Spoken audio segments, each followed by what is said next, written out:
नमस्कार दोस्तों। ओम नमः शिवाय। हर हर महादेव। जय भोलेनाथ। भोलेनाथ आपकी सभी मनोकामनाएं पूरी करे। तो हम आज से पढ़ने वाले हैं श्रावण मास का महात्म्य, पहला अध्याय। तो अभी हम करेंगे शुरू। और श्रावण मास के कुल 18 अध्याय हैं, तो हम एक के बाद एक अध्याय पूरे करेंगे। तो हम आज से शुरू कर रहे हैं पहला अध्याय। शौनक बोले, हे सूत, हे सूत, हे महाभाग, हे व्यासीसे, हे अकल्पमस, आपके मुख कमल से अनेक आख्यानों को सुनते हुए हम लोगों की तृप्ति नहीं होती है, अपितु बार बार सुनाने की इच्छा बढ़ती जा रही है। तुला राशि में स्थित सूर्य के कार्तिक मास का महात्म्य, मकर राशि में माघ मास का महात्म्य और मेष राशि में स्थित सूर्य में वैशाख मास का महात्म्य, और इसके साथ उन मासों के जो भी धर्म हैं उन्हें आपने भली भांति कह दिया। यदि आपके मत में इनसे भी अधिक महिमाने कोई मास हो तथा भगवतवीर्य कोई धर्म हो तो आप उसे अवश्य कहिए, जिसे सुनकर कुछ अन्य सुनने की हमारी इच्छा न हो। वक्ता को श्रद्धालु श्रोता के समक्ष कुछ भी छिपाना नहीं चाहिए। श्रावण मास पुराण कथा और महात्म्य। सूत जी बोले, हे मुनियों, आप सभी लोग सुनिए। मैं आप लोगों के वाक्य गौरव से अत्यंत संतुष्ट हूँ। आप लोगों के समक्ष मेरे लिए कुछ भी गोपनीय नहीं है। दंभ रहित होना, आस्तिकता, सठता का परित्याग, उत्तम भक्ति, सुनने की इच्छा, विनम्रता, ब्राह्मणों के प्रति भक्ति, परायणता, सुशीलता, मन की स्थिरता, पवित्रता, तपस्विता और अनसूया, ये श्रोता के 12 गुण बताए गए हैं। ये सभी आप लोगों में विद्यमान हैं। अतः मैं आप लोगों पर प्रसन्न होकर उस तत्व का वर्णन करता हूँ। एक समय प्रतिभाशाली संत कुमार ने धर्म को जानने की इच्छा से परम भक्ति से युक्त होकर विनम्रता पूर्वक ईश्वर भगवान शिव से पूछा। संत कुमार बोले, योगियों के द्वारा आराधनीय चरण कमल वाले हे देव, हे महाभाग, हमें आपसे अनेक वस्तु तथा बहुत प्रकार के धर्मों का श्रवण किया, फिर भी हम लोगों के मन में सुनने की अभिलाषा है। 12 मासों में जो मास सबसे श्रेष्ठ, आपकी अत्यंत प्रीति कराने वाला, सभी कर्मों की सिद्धि देने वाला हो, और अन्य मास में किया गया कर्म यदि इस मास में किया जाए तो वह अंत फल प्रदान कराने वाला हो। हे देव, उस मास को बताने की कृपा कीजिए। साथ ही लोकानुग्रह की कामना से उस मास के सभी धर्मों का भी वर्णन कीजिए। ईश्वर बोले, हे संत कुमार, मैं अत्यंत गोपनीय भी आपको बताऊंगा।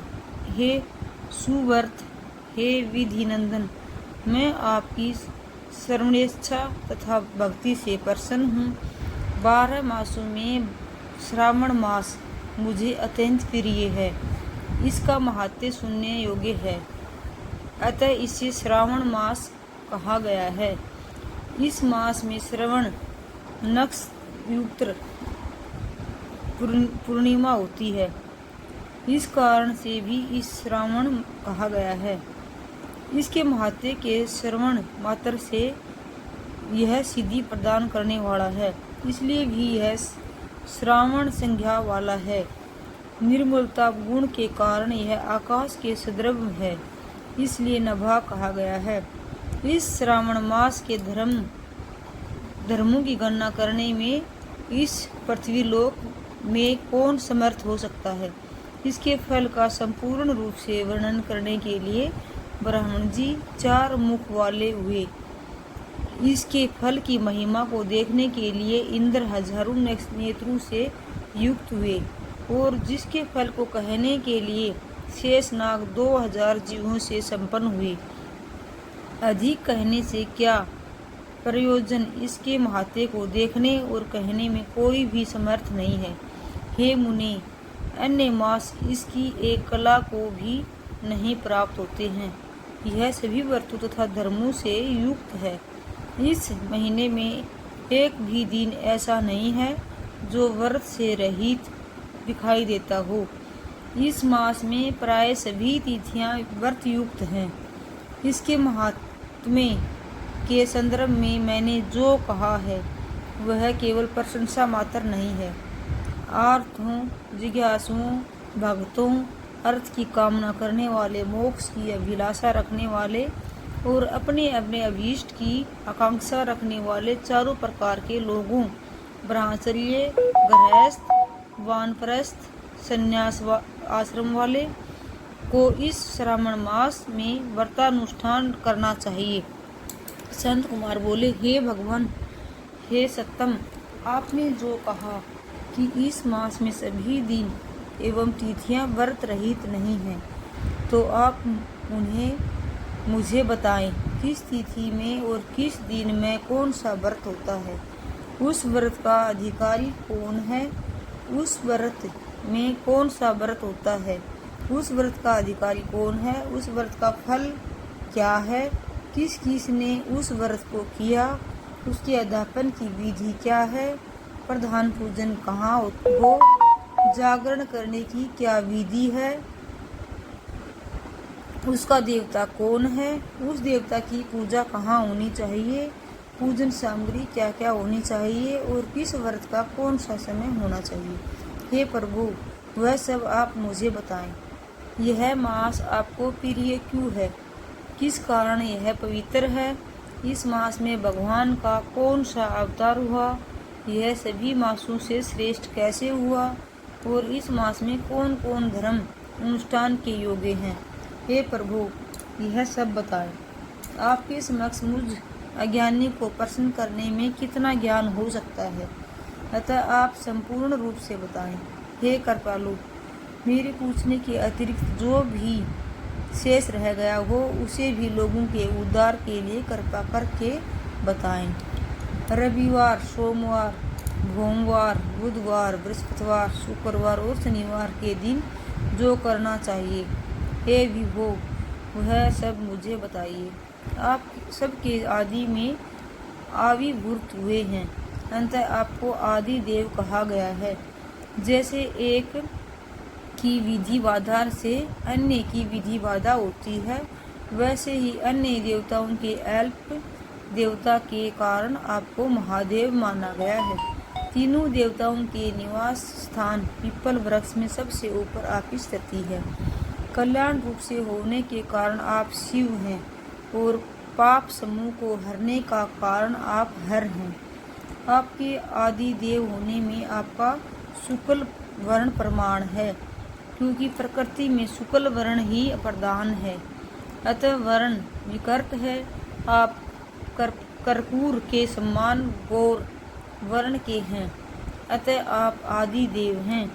गणपति के अधिष्ठान रूप 4 दल वाले मूलाधार नामक चक्कर से, ब्रह्म जी के अधिष्ठान रूप 6 दल वाले स्वाधिष्ठान नामक चक्कर से और विष्णु के अधिष्ठान रूप 10 दल वाले मणिपुर नामक चक्कर से भी ऊपर आपके अधिष्ठ होने के कारण आप ब्रह्मा तथा विष्णु के ऊपर स्थित हैं। यह आपकी प्रधानता को व्यक्त करता है। हे देव, एकमात्र आपकी ही पूजा से पंचायतन पूजा हो जाती है, जो कि दूसरे देवता की पूजा से किसी भी तरह संभव नहीं है।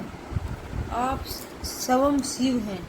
आपकी बाई जांघ पर शक्ति स्वरूपा दुर्गा, दाहिनी जांघ पर गणपति, आपके नेत्र में सूर्य तथा हृदय में भक्तराज भगवान श्री हरि विराजमान हैं।